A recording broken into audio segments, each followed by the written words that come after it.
மழை மெதுவாக அந்த கிராமத்தை தொடுகிறது. சாம்பல் நிற வானத்தின் கீழ் ஒரு சிறிய வீடு அமைதியாக நிற்கிறது. மாடையின் சிவப்பு ஓடுகளின் மேல் மழை துளிகள் மெதுவாக விழுகின்றன. அந்த வீட்டின் உள்ளே ஒரு பழைய சமையலறை. மண்ணின் வாசனையும் மரக்கட்டைகளின் உலர்ந்த மணமும் கலந்திருக்கிறது. பாட்டி மெதுவாக கீழே உட்கார்ந்து சமையல் அடுப்புக்காக மரக்கட்டைகளை அடுக்குகிறாள். அவளின் கைகள் பழகிய அமைதியில் நகர்கின்றன. அவசரம் எதுவும் இல்லை.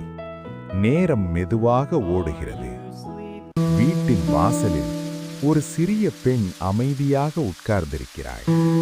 அவள் கண்கள் மழையை மட்டும் பார்த்து கொண்டிருக்கின்றன. தண்ணீர் தரையில் விழும் ஒவ்வொரு ஒலியும் அவளுக்கு ஒரு இசை போல. அந்த நேரத்தில் அடுப்பில் ஒரு சிறிய தீ ஒளிர ஆரம்பிக்கிறது. ஆரஞ்சு நிற ஒளி சமையலறையை மெதுவாக நிரப்புகிறது. மழையின் குளிரும் தீயின் வெப்பமும் ஒன்றாக கலக்கிறது. பாட்டி ஒரு பாத்திரத்தில் அரிசி ஊற்றி அதை அடுப்பின் மேல் வைக்கிறாள். சில நிமிடங்களில் வெப்பமான நீராவி மெதுவாக மேலே எழ ஆரம்பிக்கிறது. அந்த சிறுமி அருகே வந்து உட்கார்கிறாள், எதுவும் பேசாமல். அவள் பாட்டியின் வேலைகளை கவனமாக பார்த்து கொண்டிருக்கிறாள். ஒரு மரப்பலகையில் காய்கறிகள் வெட்டப்படுகின்றன. ஒவ்வொரு வெட்டு மொழியும் மெதுவாக ஒலிக்கிறது. வெளியில் மழை தொடர்கிறது. உள்ளே சமையல் ஒரு அமைதியான தாளத்தில் நடக்கிறது. ஒரு மூலையில் இருக்கும் பழைய ரேடியோ மெதுவாக ஒரு பழைய பாடலை ஒலிக்கிறது. அந்த இசை மழையோடு கலந்து வீட்டை இன்னும் நெருக்கமாக மாற்றுகிறது. சமையல் முடிகிறது. பாட்டி எளிய உணவை தட்டுகளில் பரிமாறுகிறார். அரிசி, காய்கறி, சாதாரணமான உணவு, ஆனாலும் மனம் நிறைவாக.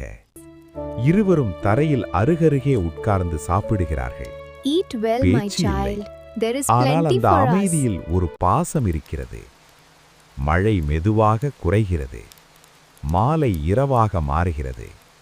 சமையலறை அமைதியாகிறது. அடுப்பின் தீ மெதுவாக குறைகிறது. ஒரு மெல்லிய வெப்பம் மட்டும் மீதமிருக்கிறது. பிறகு அந்த சிறுமி பாட்டியின் அருகில் படுத்துக்கொள்கிறாள். வெளியில் மழை இன்னும் மெதுவாக விழுகிறது. அந்த வீட்டின் உள்ளே அமைதி, வெப்பம், பாதுகாப்பு. எதுவும் பெரிதாக இல்லை. ஆனால் அந்த சிறிய தருணங்கள் ஒரு வாழ்நாளின் இனிய நினைவாக மாறுகின்றன. மழை தொடர்ந்து விழுகிறது. இரவு அமைதியாக உறங்குகிறது. அந்த வீட்டில் அமைதியே கதை சொல்லுகிறது.